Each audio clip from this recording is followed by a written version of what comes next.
বেঁচে থাকা বিশাল বিলাসিতা, বেঁচে থাকা এমন বিলাসিতা, বেঁচে থাকা আল্লাহর এমন নিয়ামত যে মানুষ সুবহানাল্লাহ বললে আসমান আর জমিনের খালি জায়গাটা নেকিতে পরিপূর্ণ হয়।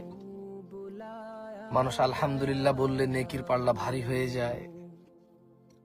বেঁচে থেকে মানুষ আল্লাহুম্মা সাল্লি আলা মুহাম্মাদ দুরূদ পড়লে 10টা নেকি হয়, 10টা গুনাহ ক্ষমা হয়, মর্যাদা বৃদ্ধি হয়, ওর প্রতি রহমত নাজিল হয় 10 বার।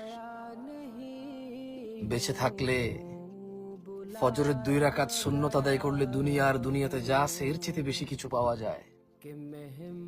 বেঁচে থাকলে ফজরে 2, জোহরে 6, মাগরিবে 2, ইশায় 2, মোট 12 রাকাত সুন্নতে মুআক্কাদা পড়লে আল্লাহ সুবহানাহু ওয়া তাআলা জান্নাতে ঘর তৈরি করবে। যে ব্যক্তি প্রতিদিন 12 রাকাত সুন্নত আদায় করবে তার জন্য আল্লাহ একটা করে ঘর নির্মাণ করবে। সুবহানাল্লাহ।